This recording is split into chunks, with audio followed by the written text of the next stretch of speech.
সতেরো বছর পর গ্রামে ঈদ, শিকড়ে ফিরছেন বাবর। ফিরোজাতেই এবার ঈদ, খালেদা জিয়ার ঈদ উদযাপন ঘিরে বাড়তি নজর। নির্বাচনের তারিখ ঘোষণা, এনসিপির প্রতিক্রিয়ায় কি উঠে এলো? চাঁদাবাজি নিয়ে যা বললেন রিজভী। এতক্ষণ শুনছিলেন সংবাদ শিরোনাম, এবারে বিস্তারিত। দীর্ঘ 17 বছর পর নিজ গ্রামে ভাদেরায় ঈদ করবেন সাবেক স্বরাষ্ট্র প্রতিমন্ত্রী মোহাম্মদ লুৎফুজ্জামান বাবর। শুক্রবার তিনি ঢাকা থেকে বাড়ির উদ্দেশ্যে রওনা দিয়েছেন। তার ব্যক্তিগত সচিব মির্জা হায়দার আলী এ তথ্য নিশ্চিত করেছেন। মির্জা হায়দার আলী জানান, সাবেক স্বরাষ্ট্র প্রতিমন্ত্রী মোহাম্মদ লুৎফুজ্জামান বাবর তিনি গ্রামের বাড়ির ঈদগাহ মাঠে ঈদের জামায়াত আদায় করবেন। এরপর তিনি দলীয় নেতাকর্মীদের সঙ্গে মতবিনিময় করে শনিবারই ঢাকার উদ্দেশ্যে রওনা করবেন। মদন বিএনপির সভাপতি নুরুল আলম তালুকদার জানান, সাবেক স্বরাষ্ট্র প্রতিমন্ত্রী লুৎফুজ্জামান বাবর ঢাকা থেকে মদনের উদ্দেশ্যে রওনা হয়েছেন। 17 বছর কারাভোগের পর শনিবার গ্রামের বাড়িতে তিনি পবিত্র ঈদ উল আজহা উদযাপন করবেন। 17 বছর কারাভোগ থেকে ঈদ উদযাপন করেছেন এমন নেতা বাংলাদেশে আছে কিনা আমার জানা নেই। বাবর সাহেব নিজ এলাকায় ঈদ করবেন এমন সংবাদ শুনে মদনের নেতাকর্মী থেকে শুরু করে সাধারণ জনগণের মধ্যে আনন্দের জোয়ার বইছে। পবিত্র ঈদের নামাজ আদায়ের পর তিনি বিএনপি ও সহযোগী সংগঠন নেতাকর্মীদের সঙ্গে ঈদ শুভেচ্ছা বিনিময় করবেন। এ নেতা 1991 সালে বাংলাদেশের জাতীয়তাবাদী দল ধানের শীর্ষে প্রতীক নিয়ে নেত্রকোনা 4 আসন থেকে সংসদ সদস্য নির্বাচিত হন। পরে 2001 সালে 8ম জাতীয় সংসদ নির্বাচনে দ্বিতীয়বারে এমপি নির্বাচিত হয়ে বেগম খালেদা জিয়ার মন্ত্রিসভায় স্বরাষ্ট্র প্রতিমন্ত্রী হিসেবে দায়িত্ব পালন করেন। 17 বছর কারাভোগের পর গত 16 জানুয়ারি মুক্তি পান সাবেক স্বরাষ্ট্র প্রতিমন্ত্রী। গত 30 জানুয়ারি পবিত্র উমরা পালনের জন্য সৌদি আরবে যাওয়ার পথে দুবাইতে অসুস্থ হয়ে পড়েন তিনি। সেখানকার একটি হাসপাতালে চিকিৎসা শেষে সৌদি আরব যান বাবর। 3 সপ্তাহ বিদেশ সফর শেষে দেশে ফেরেন এই বিএনপি নেতা। 23 ফেব্রুয়ারি নিজ গ্রামের বাড়িতে আসেন বাবর। গ্রামের বাড়িতে 3 দিন অবস্থান করেন। এ সময় তিনি স্থানীয় কর্মীদের সঙ্গে বৈঠক করেন। গুলশানের বাসা ফিরোজায় ঈদ উদযাপন করবেন বিএনপি চেয়ারপারসন বেগম খালেদা জিয়া। তার ব্যক্তিগত চিকিৎসক ও দলের স্থায়ী কমিটির সদস্য অধ্যাপক AZM জাহিদ হোসেন গণমাধ্যমকে তথ্য জানান। তিনি বলেন, আগামীকাল পবিত্র ঈদ উল আজহা বিএনপি চেয়ারপারসন দেশনেত্রী খালেদা জিয়া গুলশানের যে বাসা ফিরোজায় অবস্থান করেছেন সেখানেই উনি ঈদ উদযাপন করবেন এবং ওনার পরিবারের পক্ষ থেকে যে কুরবানি সেটা সেখানেই দেয়া হবে। ওনার জ্যেষ্ঠ ছেলে আমাদের দলের ভারপ্রাপ্ত চেয়ারম্যান তারেক রহমান সাহেবের নামে কুরবানিও এখানেই হবে।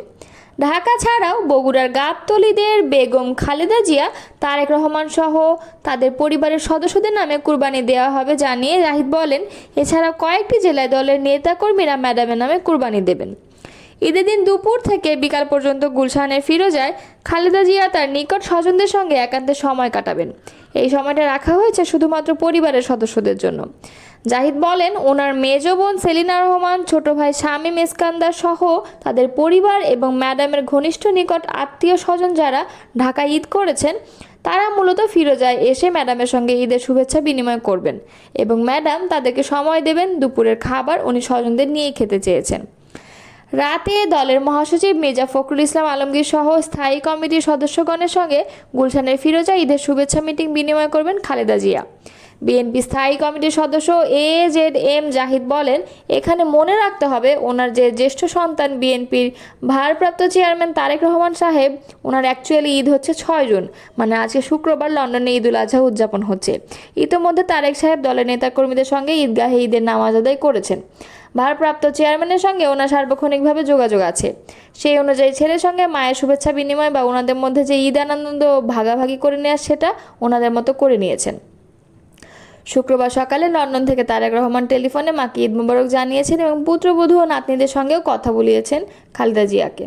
আগামী এপ্রিলের প্রথমার্ধে যে কোনো দিন জাতীয় নির্বাচন হবে বলে ঘোষণা দিয়েছেন অন্তর্বর্তী সরকারের প্রধান উপদেষ্টা অধ্যাপক ডক্টর মোহাম্মদ ইউনূস। এরপরই নির্বাচনের তারিখ নিয়ে নিজেদের বক্তব্য জানিয়েছে জাতীয় নাগরিক পার্টি। শুক্রবার এনসিপির সদস্য সচিব আক্তার হোসেন দলের পক্ষ থেকে গণমাধ্যমের কাছে এ বক্তব্য তুলে ধরেন। তিনি বলেন, আমরা প্রত্যাশা করেছিলাম জুলাই সনদ ও জুলাই ঘোষণাপত্রের আনুষ্ঠানিকতা শেষে জাতীয় নির্বাচনের সময়সীমা নিয়ে অন্তর্বর্তী সরকার দিক থেকে সুনির্দিষ্ট বক্তব্য আসবে। তারপরও প্রধান উপদেষ্টা আগামী বছরের এপ্রিলের মধ্যে নির্বাচনে যে সময়সীমার কথা বলেছেন, আমরা তাতে সম্মত। এনসিপি নেতা বলেন, যদি এ সময়কালের মধ্যে জুলাই সনদ, জুলাই ঘোষণাপত্র ও সংস্কার বাস্তবায়নের ব্যাপার কার্যকর পদক্ষেপ নেওয়া হয়, তাহলে ঘোষিত সময়ে নির্বাচনের বিষয়ে আমাদের পক্ষ থেকে কোনো আপত্তি নেই।